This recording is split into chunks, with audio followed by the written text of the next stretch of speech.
And here we go. Harp on Sports, the bar. Harp on Sports Audio, Media, Podcasting Network. Follow, share, subscribe, like at Harp on Sports, Twitter at Harp on Sports, Instagram, harponsports.com, Harp on Sports, the Facebook page. You can check us out on all those platforms. All right, here's what we have in store for you on this edition of the program. It's been, 10 days since I've done this. Went on a little vacation, needed it. Here we go. Here's what we have in store. I got three different things. Baseball's at its break. The All-Star break is here for baseball. Also, Les Miles, Kansas, in a little bit of a shadow after they allegedly paid a player to go away after he was being bullied on campus. The family is upset. They're threatening legal action. What Kansas did was wrong, in a sense, but what this family is doing, I have zero sympathy for them. None. Zero. Zip. I'll explain that. And also, realize something. You know, there's a lot of international soccer, the Euro Cup going on. Fantastic. Extremely entertaining. We, Team USA, are going to be qualifying for the World Cup again. Going to be competing in the Olympics in soccer, right? And it dawned on me with something that took place to Team USA in basketball. Team USA loses to Nigeria, and it's football's fault.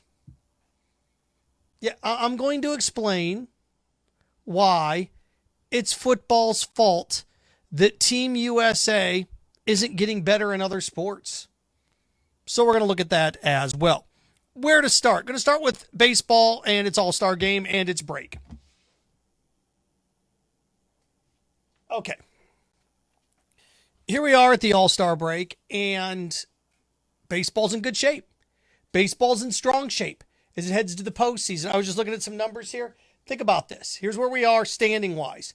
Red Sox, White Sox, Astros all in first place. Okay? Chicago, Boston, Houston. Okay? You have your villain in there with the Astros. That's good stuff. The Rays, A's, and Mariners contending for those wild card slots. Okay, who would you want of that group? Doesn't matter. Doesn't matter. It really, really doesn't. Could be Tampa. Great. Could be the A's. Great. Their own fans don't care. Rays fans don't care. I guess Mariners from an optic standpoint, at least it'll look good in the postseason. What used to be Safeco Field's interesting. But the American League's right where you want it. In the National League, Mets, Giants, Brewers all in first place. Oh, okay, we can live with that, can't we? Mets, Giants, Brewers. There you go. Wild card, Dodgers, Padres, and the Reds flirting around there. With at least the Padres, you have Fernando Tatis Jr. The Dodgers loaded as always. They've got a little bit of an incident on their hands, don't they, with this whole Trevor Bauer situation going on. But still, nonetheless, you've got your powers where they need to be. The Yankees aren't there. They're not. The Cubs look to be sellers here at the break. So, yeah, it's not the perfect postseason, but baseball, in its, I wouldn't say resurgence, but baseball has more eyeballs on it this year. More people are interested. More people are watching. This is a good thing. Yes, this is a good thing. So baseball, at least at the midway point here at the All-Star break, a little bit past the All-Star break, the teams are positioned where you want them. Now, here's baseball's, I should say, dilemma in the second half. What holds the water? What's the interesting thing? I can tell you the most interesting thing in my book. It's Ohtani. I think it's Ohtani. It is. And, I mean, the dude's got 33 home runs, 70 RBI, but the problem with Ohtani is, okay, let's say he hits 60 home runs. Say he drives in 140 runs. Fantastic. He's not going to be in the postseason because the Angels aren't going to make it. So here's this guy that's the most captivating guy in the sport. Not going to be in the postseason. And the Angels haven't made the postseason for 5 years. Think about your more entertaining, most exciting guys in the game. DeGrom, pitcher, you see him once every 5 days. Okay, who else do you have? Fernando Tatis Jr., great. Vlad Guerrero Jr., oh, okay, guy's a stud, right? Got a chance to see him. Yeah, we could see him in the postseason. You bet we could. He's in the right team, right? He's in the right organization. At least in terms of a playoff standing. I just look at this. And in the NBA, 95% of your stars make the postseason. In football, that's not the case. A good chunk of them do. A good chunk of them do. Baseball, they don't know. We need to expand the field. I don't know if it's expanding the field. Baseball gets what now? 5 teams? And depending on how your play-in goes for the wild card, you know, you get more teams. You get 10 out of 30 in baseball. That's a third. What's football give us? Now 14 out of 32. It's around half. The NBA gives us 16 out of 30.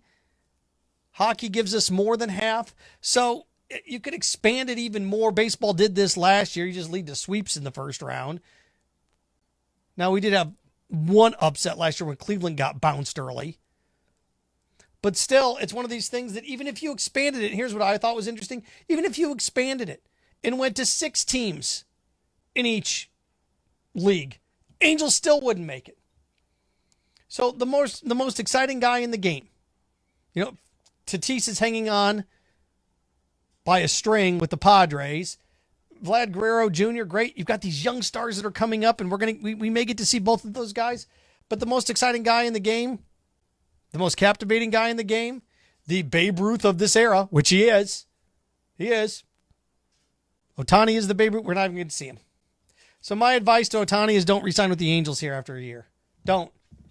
Shouldn't sign with them. Shouldn't re-sign with them. Go sign with the Dodgers. Sign with the Red Sox, the Yankees, the Giants. I don't know if those teams are willing to do it. I don't know who's got the money, but at least those teams make the playoffs every other year. The Indians, for crying out loud, Cleveland makes the postseason more than the Angels do.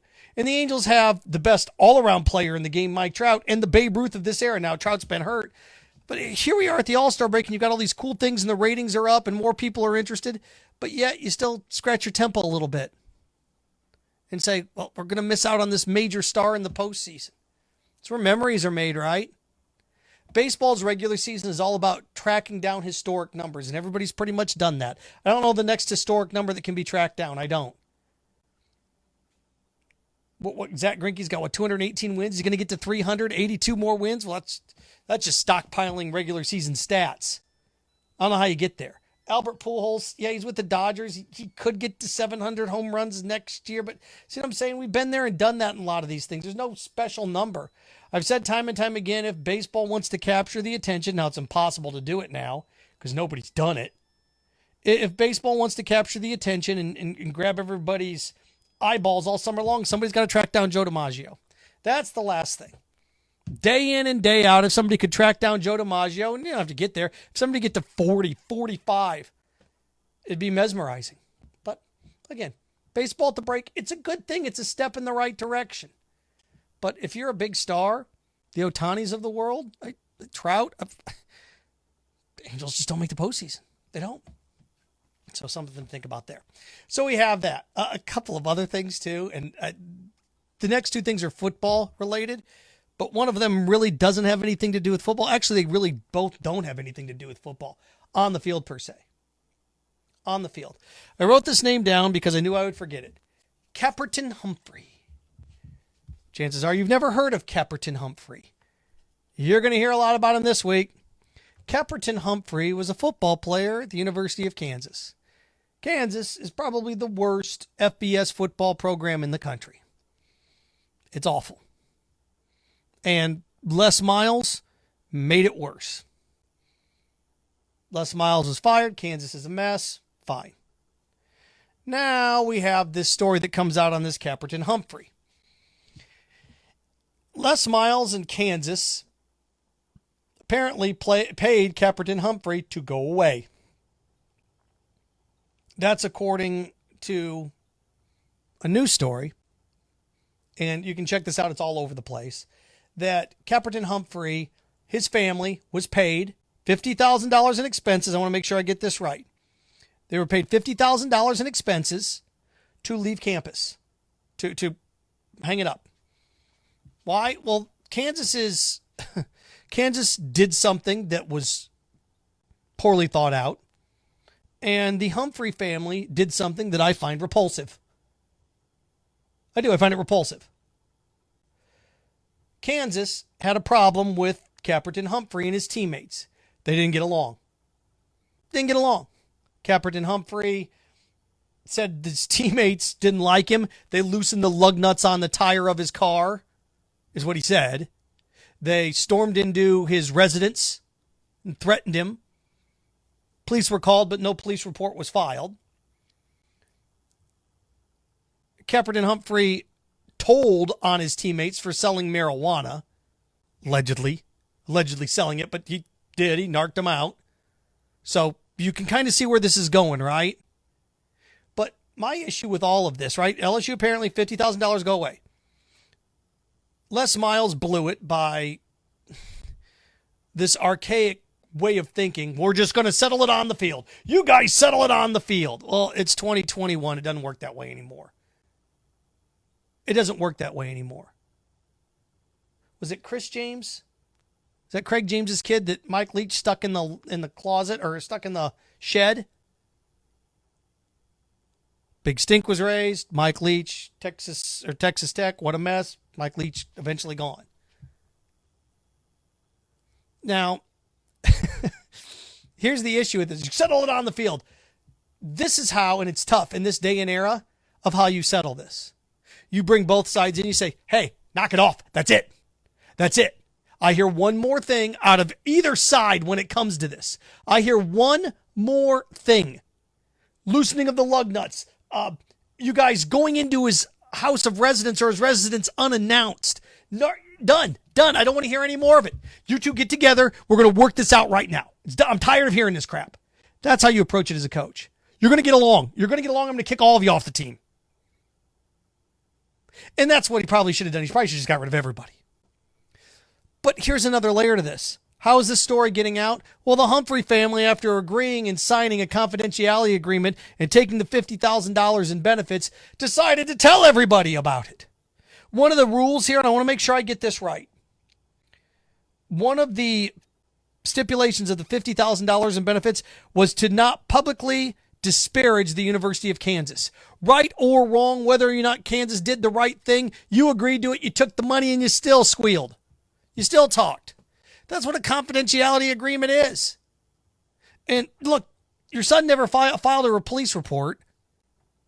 Look, if somebody loosens the lug nuts on my car, I'm calling the cops. I'm filing a police report. He obviously felt comfortable calling the police. Now, Pops in this situation is the one speaking to the press, this is one of these things that I look at and I said, okay, look, you took the money. A non-disclosure agreement, it's zip. He's talking. If I were Kansas, I'd sue him. I would. If I were Kansas, I'd sue him for $50,000. Now, what Kansas did, was it wrong? Yeah, you can question about paying somebody to go away. Hey, athletic departments do it all the time.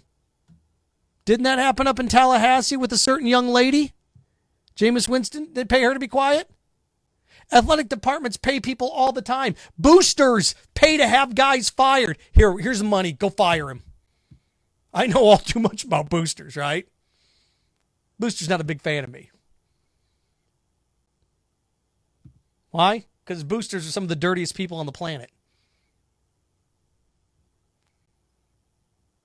So I look at all of this, and this is one of these things that's going to, Kansas is terrible. Kansas is terrible. All right, fine. What Kansas did, questionable. Ethically, the Les Miles out of touch. That's why he's gone. Settle it on the field. Yeah, sure. All of those things, fair.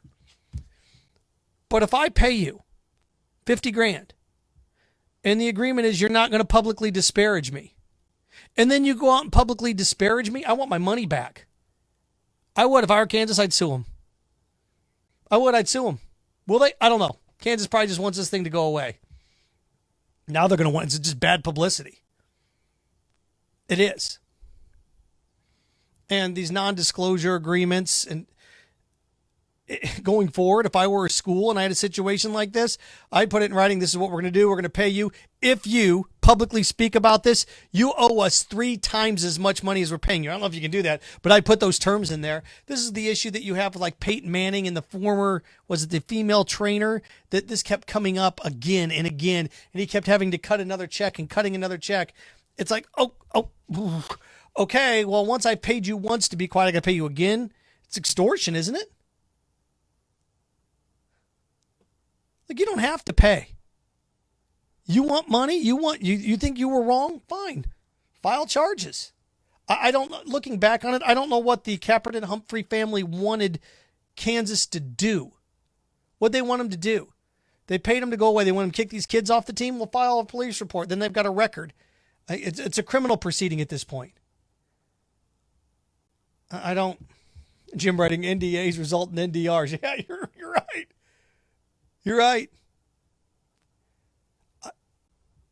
Again, what Kansas did was wrong, but sorry, if you take money, if you take a bribe, which you did, you take a bribe, and then you cash in that bribe, and then a year later, you make it public. Zero sympathy for the Humphrey family. We don't like it now that this happened. Well, tough. Tough daddy. Garbage. Okay. One more thing here. Again, football, but not football. You're going to hear the Les Miles story all week long. You're going to hear it all week long. It's going to be one of these big things. Oh, what Les Miles did was terrible. I can't believe they didn't do what? They paid the family. They gave him an education. He left campus, and then no. Nope. They should give the money back. You want to sue them? Fine. Give the money back. The last thing, Team USA basketball lost to Nigeria. Under no circumstances should Team USA basketball lose to Nigeria. Well, they're a cohesive unit. And there's NBA players on Nigeria. Yeah. There's 3 or 4 Hall of Famers on Team USA. Bad. Ugly. And what do we learn from it? Well, it was just a preliminary game. I get it. And by the time the Olympics roll around, fine. And Team USA dominates. We've only lost, one? We failed to win the gold medal once the last 29 years. We won it in 92. We won it in 96. We won it in 2000. We won the bronze in 04. 08, we won gold. 2012, we won gold. 2016, we won gold. And this is the 2020 Olympics, even though it's 2021. So, I mean, here you have Dame Lillard, Kevin Durant. Oh, my God, these stars. All these stars. Tatum. Oh, my God, just loaded. And they lose to Nigeria. Now, you can sit there and say, well, there's no Steph Curry, there's no LeBron. The second tier of American talent should be winning this. They shouldn't lose to Nigeria. But it circles back around to something else. 29 years since Team USA, Jordan, Pippen, Bird, Magic, Barkley, that dream team, Ewing, Stockton, Malone, that dream team, Chris Mullin, Christian Laettner. It's 29 years since then. The rest of the world has caught up to some extent in basketball, haven't they? The world has caught up to us in basketball. They have. Took 29 years, but they've caught up to us to some extent. Should we win the gold? Yes, we're still the favorites. Still going to be the betting favorites. Should win it. But you look over the years beating teams by 20, 30 points, that doesn't really happen anymore. And as I look at it, I take a step back and realize, wow, the rest of the world took a concerted effort. Basketball pushed them. The dream team, the success, it pushed them to be better. And look, Nigeria's number one sport's not basketball. Serbia's number one sport is not Serbia anymore, right? But then go back through and look about these individual countries. Argentina, is their number one sport basketball? No. Giannis, the Greek freak, is Greece's number one sport basketball? So I look around at all these countries and the talent that comes in here, and Europeans, and now it's the first time Team USA's ever lost to an African team. You look at it, and the rest of the world's closed the gap. I was trying to think in the last 30 years, what have we closed the gap in as a country? What's Team USA closed the gap in anything? I went through and looked. Soccer? Nope. In boxing, we've lost ground. In boxing, we used 5-6 gold medals every year in the Olympics. Every time it came around. Boxing, we've lost ground. Tennis, we've lost ground. Golf, we're still good. Right? Brooks Koepka's good. DeChambeau, I mean, we've got good American golfers. Tiger overshadowed that for so long now that golf's back in the Olympics. They don't really approach this right with only one winner, right? Only one real event in golf, which the opportunity over the course of 2 weeks to set up a Ryder Cup type of feel, but they don't, so fine. But I just look at all this. Why is that? Why is that? Well, you have globalization of sports right now. European soccer, you saw the Euro Cup. You saw it on TV. It's the number one sports story of the weekend here in America. It is. So there's that still exists, or exists now. At least coverage of that exists. Wimbledon, no American to be found. So what's happened? Well, track and field, we're still really good. Very good. But we've lost ground. How's that possible? And here's the answer. The obsession and overall domination of football. Even mediocre athletes now, mediocre is in terms of elite. You have your elite athletes. If Cassius Clay were a senior in high school, if Cassius Clay, would he be an NBA small forward? Would Cassius Clay be a tight end in the NFL? He wouldn't be a boxer. He wouldn't. Would Joe Louis be a running back in the NFL? What would Joe Louis be? Would he be a linebacker? He wouldn't be a boxer. Right? Sonny Liston, look at all of these guys. Look at it, and I'm using boxing as an example where we've kind of faded off, but you have guys now that played other sports that all play football. Our obsession and our love of football, and it's great because it drives the sports economy in this country. It does. There's only 4 or 5 areas of the country where football's not number one. It's not king. Only 4 or 5 areas of the country that I can think of. St. Louis, right? Baseball's king. L.A., right? Basketball, baseball. The Lakers are big, but, I mean, it'd be Lakers, right? I mean, Rams, and yeah. I can go through and I can find areas of the country where football's not king. Not very many. You can make a case Boston. It's just few and far between. I just ran out of them, right? I'm trying to think of someplace else. Maybe, are the Sabres bigger than the Bills? I don't.